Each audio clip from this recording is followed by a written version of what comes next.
Thank you very much, and I'm Colin. I'm the Executive Officer with Regional Development Australia's Southern Inland. I'd like to officially welcome you. Thank you very much for coming along to join us today for the opening of this Capital Region Digital Enterprise Program, and it is across the Capital Region that we're talking about in terms of Queanbeyan and a number of the local government areas surrounding the Queanbeyan area as well. Can you hear me okay at the back there? Okay, great. I'd like to acknowledge the traditional owners of the land on which we're gathering, and that is the Wiradjuri people. I'd also like to take a moment to acknowledge some of our fellow members of the community who are experiencing pretty tough times up in various parts of New South Wales. I'm sure those of you that have been through similar or nearby experiences or know people that have been through it will be feeling for them, and hopefully, and I would think our collective wishes are with them. We'd be hoping that some of the technology support that the Rural Fire Service now has at its disposal will enable them to be able to get through it, as well as obviously the simple hard work and dedication of all those people that are up there working with them as well. My duty at this stage, and thankfully, is to have the pleasure of introducing Natasha Benzetti. Natasha is the author of a soon-to-be published book, which is Make Your Business Irresistible Online. I had been given another title, but I decided to go with the right title. It'll make it a lot easier for everybody, I think, Natasha, and particularly sales of the book, I hope. Now, Natasha is a very highly in-demand speaker and educator on all things online, and we also, as RDA Southern Inland, have had the pleasure and the opportunity of working with Natasha in different parts of the Capital Region, or certainly our Southern Inland region, beyond here and up into other parts around Hardin and Young and Burrawa. And so through that extensive work involved in the Capital Region, and obviously specifically through the area of online, Natasha has a hell of a lot of knowledge to be able to bring to us, and we've certainly taken benefit of that. And I'd like to now just ask Natasha to come and speak to you a few minutes and give you some ideas on the benefits of being able to work more effectively online. Thanks, Natasha.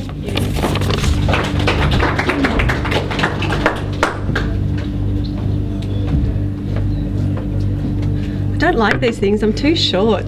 There's a microphone here too. Do you want to switch it on to this? Yeah, just freestyle on. Is that all right? Can you hear me now? Okay. Do I look taller in the photo?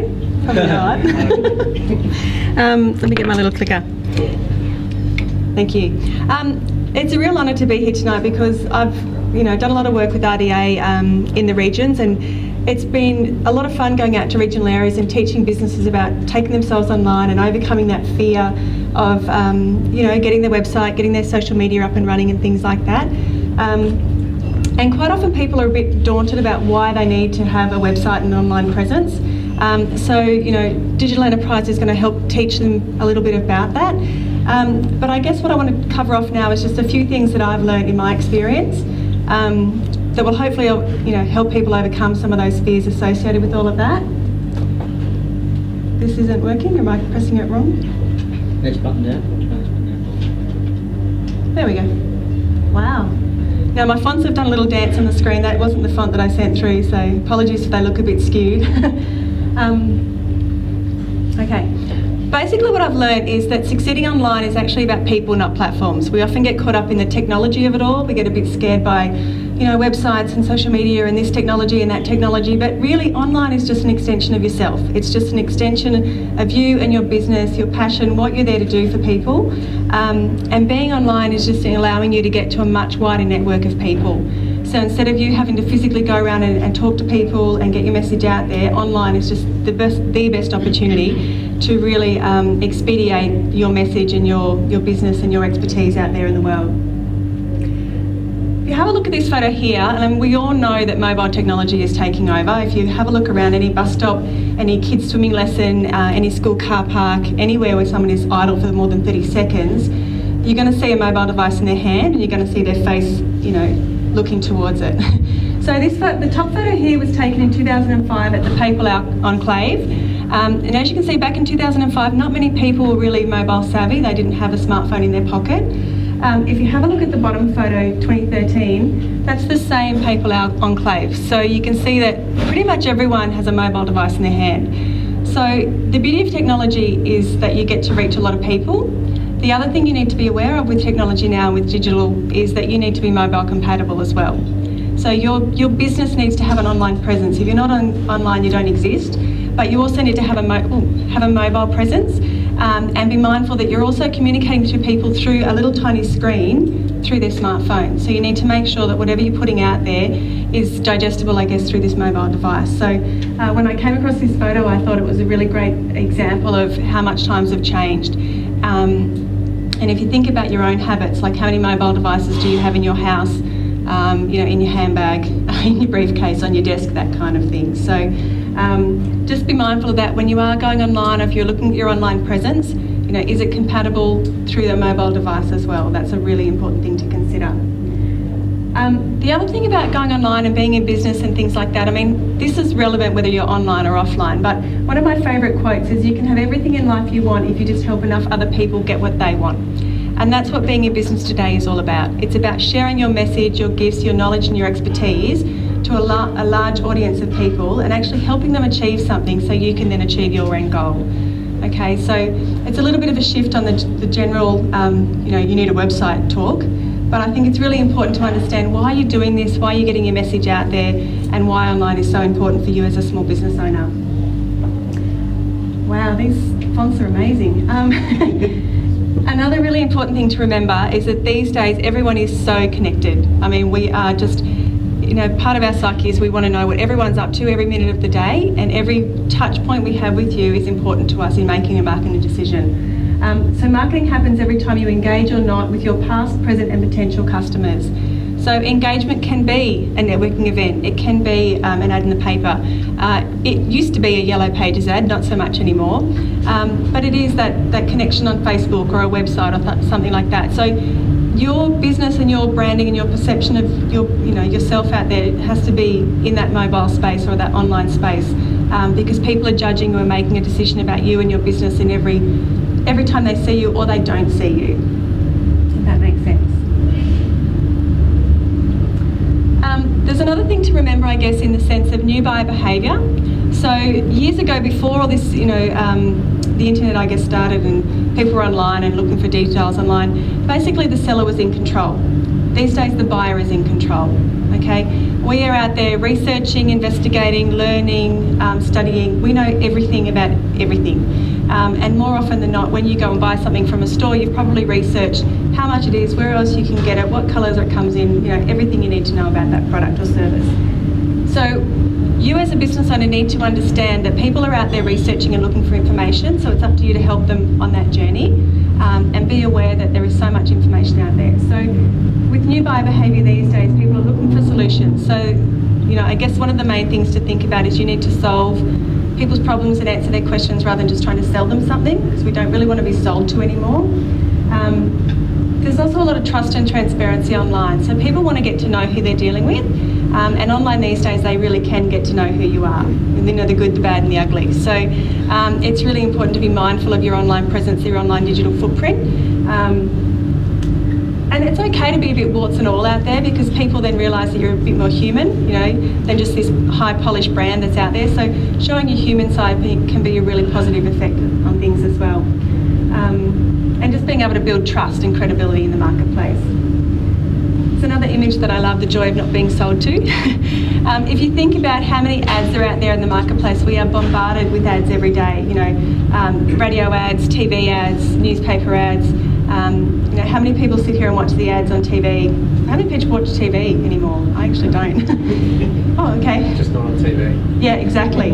So these days we're able to cut all the advertising out, and most of us do. We get rid of the ads. If you're on your Google page, looking at your search results, who looks at the top sponsored ads? Who looks down the right-hand side to the ads that are coming up? So we're in a society now that we don't want to be sold to, so part of your job as a business owner is to get your message out there in a way that's friendly and approachable and transparent and trustworthy without shoving something down their throat, okay?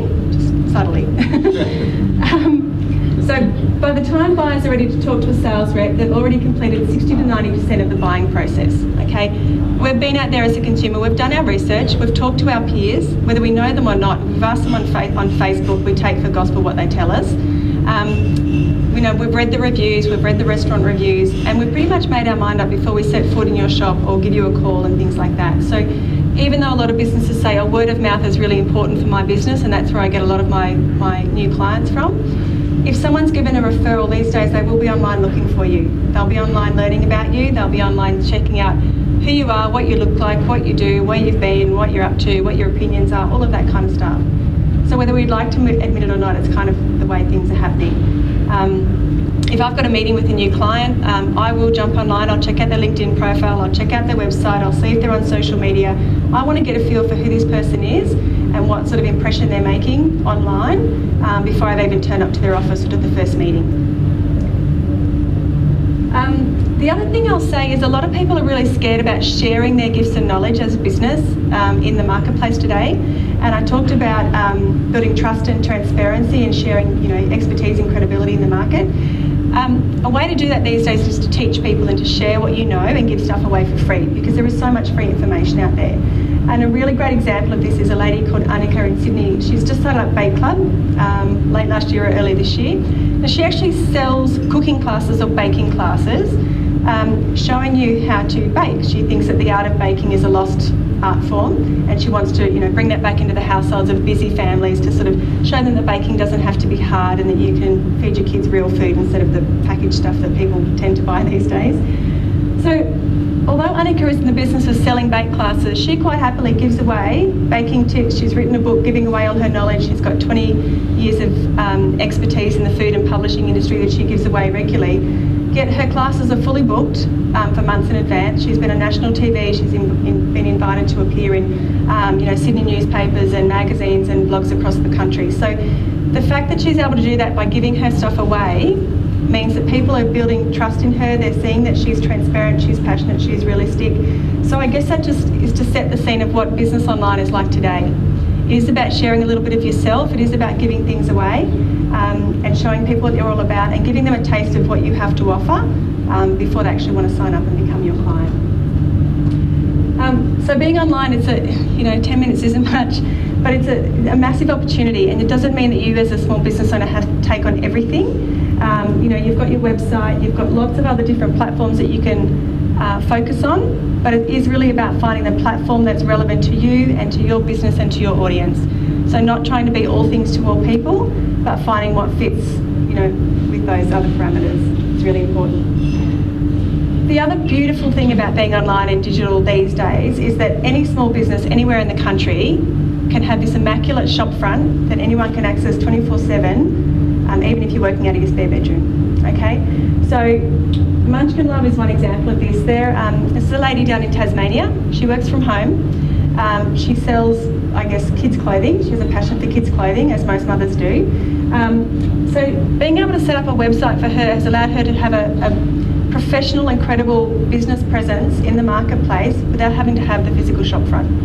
And that's becoming more apparent today as well. So it really does allow you the opportunity to promote your business in a really professional way, to get your message out there and to showcase what you've got to the masses. So just a couple of things I want to finish up on. When you are going online, it is really important that you be authentic, okay? Because we have really good BS radars these days, and if you're talking crap, we'll see straight through you, or we'll research it elsewhere and find out that you're talking crap. Online is just an extension of you. So people want to get to know who you are, why you're doing what you're doing, who are you trying to help, what's driving you. So we want to know the nitty gritty behind the scenes as well. We're a bit over dealing with the big polished brands these days, and especially small business and especially regional communities.